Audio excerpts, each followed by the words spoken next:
আসসালামু আলাইকুম, স্বাগতম যমুনা আপডেটস সংবাদে। আমি মোহাম্মদ জাকারিয়া আজকের সব আন্তর্জাতিক খবর নিয়ে হাজির হয়েছি। শুরুতেই জানিয়ে দিব সংবাদ শিরোনাম, তারপর বিস্তারিত। আয়াতুল্লাহ খামেনিকে হত্যার হুমকি যুক্তরাষ্ট্রের। রাশিয়ার হামলায় দক্ষিণ পূর্ব ইউক্রেনে বিদ্যুৎ বিভ্রাট। নিজেদের নাগরিকদের দ্রুত ইরান ছাড়তে বলছে অস্ট্রেলিয়া। আলেপ্পোর কুর্দি অধ্যুষিত এলাকায় গোলাবর্ষণ শুরু সিরীয় সেনাবাহিনীর। ভেনেজুয়েলায় অভিযানের কারণে ফিফা কি যুক্তরাষ্ট্রকে শাস্তি দিতে পারবে? আসসালামু আলাইকুম, স্বাগতম জানাচ্ছি যমুনা আপডেটস সংবাদে। আমি মোহাম্মদ জাকারিয়া। এতক্ষণ শুনছিলেন সংবাদ শিরোনাম, এবার বিস্তারিত। প্রথমেই আমরা নজর দিচ্ছি মধ্যপ্রাচ্যের উত্তপ্ত পরিস্থিতির দিকে, যেখানে ইরানের সর্বোচ্চ নেতা আয়াতুল্লাহ আলী খামেনিকে কেন্দ্র করে যুক্তরাষ্ট্রের পক্ষ থেকে আসা সাম্প্রতিক কিছু মন্তব্য এবং হুমকি ঘিরে বিশ্বজুড়ে ব্যাপক আলোচনা শুরু হয়েছে। ওয়াশিংটন এবং তেহরানের মধ্যকার দীর্ঘদিনের এই বিরোধ এখন একটি নতুন এবং অত্যন্ত জটিল পর্যায়ে পৌঁছেছে বলে মনে করছেন আন্তর্জাতিক রাজনৈতিক বিশ্লেষকরা। সাধারণত কূটনৈতিক ভাষায় দেশগুলো একে অপরের সমালোচনা করলেও এবারের এই হুমকির ধরনটি বেশ ভিন্ন এবং সরাসরি, যা পুরো অঞ্চলের নিরাপত্তা সমীকরণকে বদলে দিতে পারে। যুক্তরাষ্ট্রের নীতি নির্ধারণী মহলে ইরানের প্রভাব কমানো এবং দেশটির পারমাণবিক ও সামরিক সক্ষমতা নিয়ে যে উদ্বেগ রয়েছে, সেটিই মূলত এই ধরনের কঠোর অবস্থানের মূল কারণ হিসেবে দেখা হচ্ছে। তবে এই উত্তপ্ত বাক্য বিনিময় কেবল কথার লড়াইয়ে সীমাবদ্ধ থাকবে নাকি এটি কোনো সামরিক সংঘাতের দিকে মোড় নেবে, তা নিয়ে সাধারণ মানুষের মধ্যে ব্যাপক উদ্বেগ তৈরি হয়েছে। আপনারা যারা এই ভিডিওটি দেখছেন তারা নিশ্চয়ই উপলব্ধি করতে পারছেন যে মধ্যপ্রাচ্যে শান্তি রক্ষা করা কতটা জরুরি, কারণ এখানকার অস্থিতিশীলতা সরাসরি বিশ্ব অর্থনীতি এবং জ্বালানি তেলের বাজারে প্রভাব ফেলে। যদি পরিস্থিতির আরও অবনতি ঘটে, তবে তা কেবল ইরান বা যুক্তরাষ্ট্রের জন্য নয়, বরং পুরো বিশ্বের জন্য একটি বড় চ্যালেঞ্জ হয়ে দাঁড়াবে। বিশেষজ্ঞ মহলে আলোচনা চলছে যে কেন হঠাৎ করে যুক্তরাষ্ট্র এই ধরনের কঠোর সুর অবলম্বন করল এবং এর পেছনে কি কোনো বড় ধরনের কৌশলগত পরিবর্তন লুকিয়ে আছে কিনা। অনেক বিশ্লেষক মনে করছেন এটি ইরানের অভ্যন্তরীণ এবং আঞ্চলিক শক্তিকে চাপে রাখার একটি কৌশল মাত্র। তবে ইরানও এই ধরনের হুমকিকে হালকাভাবে নিচ্ছে না এবং তারা তাদের প্রতিরক্ষা ব্যবস্থা আরও জোরদার করার কথা বলছে। আপনারা কি মনে করেন এই উত্তেজনার শেষ কোথায়? কমেন্ট বক্সে আপনাদের মূল্যবান মতামত অবশ্যই জানাবেন এবং আমাদের এই বিশ্লেষণটি ভালো লাগলে লাইক দিয়ে শেয়ার করতে ভুলবেন না, কারণ আপনাদের প্রতিটি লাইক আমাদের নতুন নতুন তথ্য অনুসন্ধানে উৎসাহিত করে। আন্তর্জাতিক রাজনীতিতে প্রভাব বিস্তারকারী এই ধরনের প্রতিটি ঘটনাকে আমরা খুব কাছ থেকে পর্যবেক্ষণ করছি এবং এর ফলে সৃষ্ট মানবিক ও অর্থনৈতিক প্রভাবগুলো নিয়েও আমরা সামনের ভিডিওগুলোতে বিস্তারিত আলোচনা করব। এই মুহূর্তে মার্কিন প্রশাসনের এমন কঠোর বার্তা ইরান এবং তাদের মিত্রদের মধ্যে কী ধরনের প্রতিক্রিয়া সৃষ্টি করে, সেটাই এখন দেখার বিষয়। যারা নিয়মিত খবর রাখেন তারা জানেন যে ইরান ও যুক্তরাষ্ট্রের সম্পর্ক গত কয়েক দশকে কখনোই খুব একটা স্বাভাবিক ছিল না, কিন্তু বর্তমান সময়ের এই উত্তেজনা বিগত বছরগুলোর সব রেকর্ড ছাড়িয়ে গেছে, যা বিশ্ব শান্তির জন্য মোটেই সুখকর নয়। এরপর আমরা চলে যাব ইউরোপের যুদ্ধবিধ্বস্ত ইউক্রেনের দিকে, যেখানে দক্ষিণ পূর্ব অঞ্চলে রাশিয়ার সাম্প্রতিক হামলার কারণে বিশাল এলাকা জুড়ে বিদ্যুৎ বিভ্রাট দেখা দিয়েছে।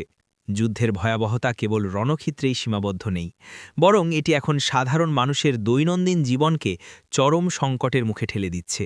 বিশেষ করে শীতের এই মৌসুমে যখন তাপমাত্রা হিমাঙ্কের নিচে নেমে যায়, তখন বিদ্যুৎ না থাকা মানে হল সাধারণ মানুষের জন্য জীবন মরণের লড়াই। রাশিয়ার পক্ষ থেকে ইউক্রেনের জ্বালানি অবকাঠামোগুলোকে লক্ষ্য করে যে ধরনের নিরবচ্ছিন্ন হামলা চালানো হচ্ছে, তাতে দেশটির বিদ্যুৎ উৎপাদন এবং সরবরাহ ব্যবস্থা প্রায় ভেঙে পড়েছে। স্থানীয় সংবাদ মাধ্যম এবং প্রত্যক্ষদর্শীদের বরাত দিয়ে জানা গেছে যে দক্ষিণ পূর্ব ইউক্রেনের অনেক বড় শহর এবং গ্রাম এখন অন্ধকারে নিমজ্জিত এবং সেখানে পানি সরবরাহ ও হিটিং সিস্টেমও কাজ করছে না। ইউক্রেনীয় কর্তৃপক্ষ আপ্রাণ চেষ্টা করছে দ্রুত এই বিদ্যুৎ ব্যবস্থা সচল করতে, কিন্তু হামলার তীব্রতা এত বেশি যে মেরামত কাজ বারবার বাধাগ্রস্ত হচ্ছে। আন্তর্জাতিক সম্প্রদায় এই ঘটনার তীব্র নিন্দা জানাচ্ছে এবং এটিকে সাধারণ মানুষের ওপর এক ধরনের মানসিক ও শারীরিক চাপ সৃষ্টির কৌশল হিসেবে দেখছে। আপনারা যারা আমাদের নিয়মিত দর্শক, তারা জানেন যে আমরা সব সময় এই যুদ্ধের মানবিক দিকগুলো তুলে ধরার চেষ্টা করি, কারণ দিন শেষে সাধারণ মানুষই সবচেয়ে বেশি ক্ষতিগ্রস্ত হয়। বিদ্যুৎ বিভ্রাটের ফলে হাসপাতালগুলোর কার্যক্রম ব্যাহত হচ্ছে, যা স্বাস্থ্যসেবাকে বড় ধরনের ঝুঁকির মুখে ফেলে দিয়েছে। পাশাপাশি শিক্ষা প্রতিষ্ঠান এবং কলকারখানা বন্ধ থাকায় দেশটির অর্থনীতি একটা বিশাল ধাক্কা সামলাচ্ছে। আপনাদের বলে রাখি, এই ধরনের পরিস্থিতিতে ইউক্রেনকে সহায়তা করতে অনেক ইউরোপীয় দেশ জেনারেটর এবং অন্যান্য প্রয়োজনীয় সরঞ্জাম পাঠাচ্ছে, তবে চাহিদার তুলনায় তা একেবারেই অপ্রতুল। আপনারা যদি এই যুদ্ধের বর্তমান পরিস্থিতি নিয়ে আরও বিস্তারিত জানতে চান, তবে আমাদের চ্যানেলটি সাবস্ক্রাইব করে বেল আইকনটি চেপে রাখুন, যাতে কোনো আপডেট মিস না হয়। ইউক্রেনের এই বিদ্যুৎ সংকট কেবল একটি দেশের সমস্যা নয়, এটি পুরো ইউরোপের জ্বালানি নিরাপত্তার উপর এক ধরনের সতর্কবার্তা। রাশিয়ার এই কৌশলটি মূলত ইউক্রেনীয়দের মনোবল ভেঙে দেওয়ার একটি প্রয়াস বলে মনে করছেন যুদ্ধ বিশেষজ্ঞরা। তবে ইউক্রেনীয় জনগণ এই প্রতিকূলতার মধ্যেও তাদের সাহস ধরে রেখেছে এবং একে অপরের সাহায্যে এগিয়ে আসছে। আমরা আশা করি দ্রুত একটি কূটনৈতিক সমাধান আসবে, যাতে সাধারণ মানুষ এই সীমাহীন কষ্ট থেকে মুক্তি পায়। পরবর্তী খবরে আমরা নজর দিচ্ছি অস্ট্রেলিয়ার একটি জরুরি সতর্কবার্তার দিকে, যেখানে তারা তাদের নাগরিকদের দ্রুত ইরান ত্যাগ করার পরামর্শ দিয়েছে। অস্ট্রেলিয়ার পররাষ্ট্র মন্ত্রণালয় থেকে আসা এই নির্দেশনাটি আন্তর্জাতিক মহলে বেশ চাঞ্চল্য সৃষ্টি করেছে, কারণ সাধারণত কোনো বড় ধরনের নিরাপত্তা ঝুঁকি না থাকলে একটি দেশ তার নাগরিকদের এভাবে সরিয়ে নেওয়ার নির্দেশ দেয় না। মধ্যপ্রাচ্যে বাড়তে থাকা চরম উত্তেজনা এবং সম্ভাব্য সামরিক সংঘাতের আশঙ্কাই মূলত এই সতর্কবার্তার মূল কারণ। অস্ট্রেলিয়া সরকার তাদের নাগরিকদের জানিয়েছে যে বর্তমান পরিস্থিতিতে ইরানে অবস্থান করা অত্যন্ত ঝুঁকিপূর্ণ হতে পারে এবং যে কোনো সময় আকাশপথ বা অন্যান্য যোগাযোগ মাধ্যম বন্ধ হয়ে যেতে পারে। শুধু অস্ট্রেলিয়া নয়, আরও বেশ কয়েকটি পশ্চিমা দেশও তাদের নাগরিকদের জন্য ট্র্যাভেল অ্যাডভাইজারি আপডেট করেছে, যা নির্দেশ করে যে পর্দার আড়ালে হয়তো বড় কোনো পরিবর্তন বা ঘটনার প্রস্তুতি চলছে। আপনারা যারা প্রবাসী ভাইবোনেরা আমাদের ভিডিও দেখেন, তারা জানেন যে বিদেশের মাটিতে নিরাপত্তা কতটা গুরুত্বপূর্ণ এবং যে কোনো দেশের সরকারের পক্ষ থেকে দেওয়া এই ধরনের নির্দেশনা মেনে চলা প্রতিটি নাগরিকের দায়িত্ব। ইরানে এই মুহূর্তে ঠিক কী ধরনের পরিস্থিতি বিরাজ করছে তা নিয়ে অনেক অস্পষ্টতা থাকলেও অস্ট্রেলিয়ার এই পদক্ষেপটি পরিষ্কার বার্তা দিচ্ছে যে সামনের দিনগুলোতে পরিস্থিতি আরও অস্থিতিশীল হতে পারে।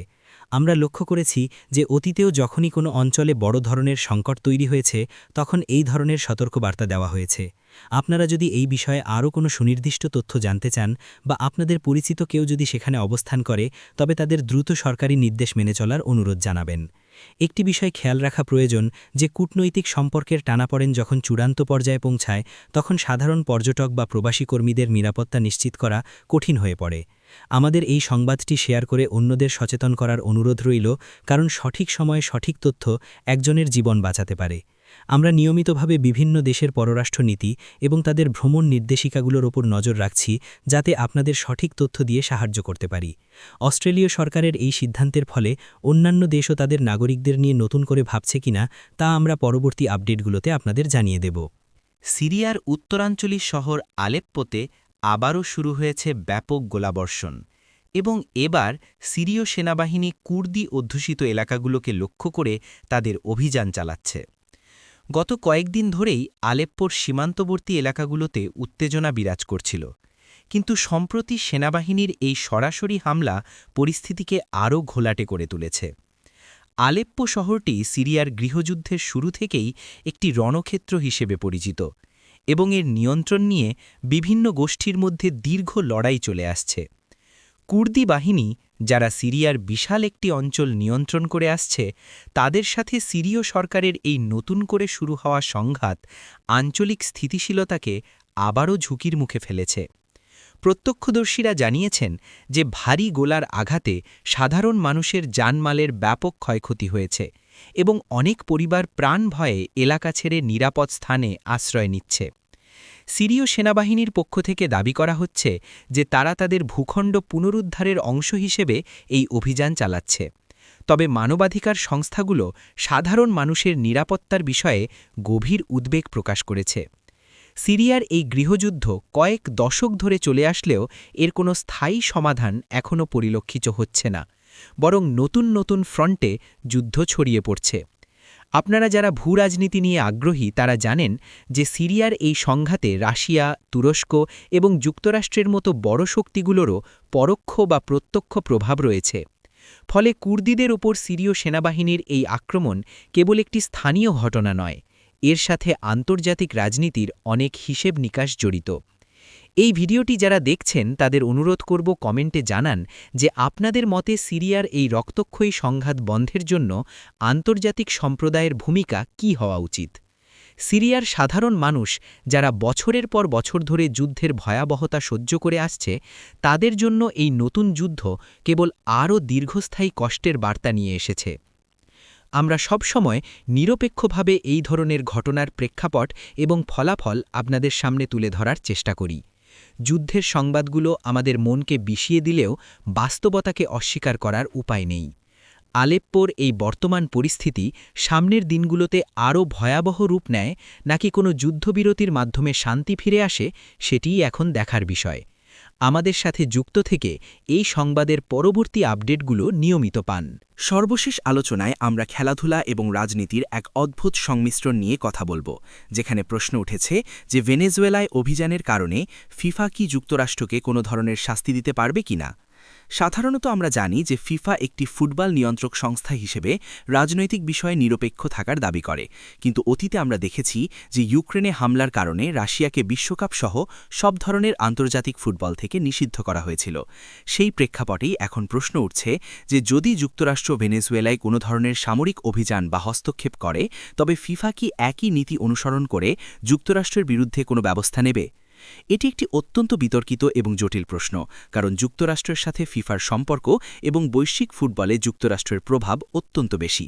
তাছাড়া 2026 সালের ফিফা বিশ্বকাপের অন্যতম আয়োজক দেশ হিসেবে যুক্তরাষ্ট্র রয়েছে, যা ফিফার জন্য একটি বড় বাণিজ্যিক স্বার্থের জায়গা। অনেক ক্রীড়া বিশ্লেষক মনে করছেন যে ফিফার আইন অনুযায়ী যে কোনো দেশের রাজনৈতিক হস্তক্ষেপ বা সামরিক আগ্রাসন ফুটবলীয় নিষেধাজ্ঞার কারণ হতে পারে, কিন্তু বড় শক্তিগুলোর ক্ষেত্রে এই নিয়ম প্রয়োগ করা ফিফার জন্য সব সময় চ্যালেঞ্জিং। ভেনেজুয়েলার বর্তমান রাজনৈতিক পরিস্থিতি এবং সেখানে যুক্তরাষ্ট্রের ভূমিকা নিয়ে অনেক বিতর্ক রয়েছে, এবং এই পরিস্থিতিতে ফিফার অবস্থান কী হবে তা নিয়ে ফুটবল বিশ্বে ব্যাপক জল্পনা-কল্পনা চলছে। ভক্তরা প্রায়ই প্রশ্ন তোলেন যে খেলার মধ্যে কেন রাজনীতি প্রবেশ করবে, কিন্তু আধুনিক ফুটবলে রাজনীতি এবং অর্থনীতিকে আলাদা করা প্রায় অসম্ভব হয়ে পড়েছে। আপনারা যারা ফুটবল প্রেমী আছেন তারা কি মনে করেন, ফিফা কি আসলেই পারবে যুক্তরাষ্ট্রকে শাস্তি দিতে, নাকি এখানেও দ্বিমুখী নীতি বজায় থাকবে? আপনাদের মতামত আমাদের কমেন্ট করে জানান, কারণ আপনাদের আলোচনা আমাদের ভিডিওর গুরুত্ব বাড়িয়ে দেয়। ফুটবলের এই মহাযজ্ঞে কোনো ধরনের রাজনৈতিক কালো ছায়া না পড়ুক, সেটাই সবার কাম্য, কিন্তু আন্তর্জাতিক আইন এবং ফিফার নিজস্ব নীতিমালা সবার জন্য সমান হওয়া উচিত বলে অনেক ফুটবল অনুরাগী মনে করেন। আমরা এই বিষয়টি নিয়ে নিয়মিত অনুসন্ধান করছি এবং ফিফার পক্ষ থেকে কোনো আনুষ্ঠানিক মন্তব্য এলে আমরা আপনাদের সাথে সাথে জানিয়ে দেব। আজকের এই ভিডিওতে আমরা চেষ্টা করেছি বিশ্বের আলোচিত 5টি ভিন্ন ভিন্ন বিষয় আপনাদের সামনে বিস্তারিতভাবে উপস্থাপন করতে।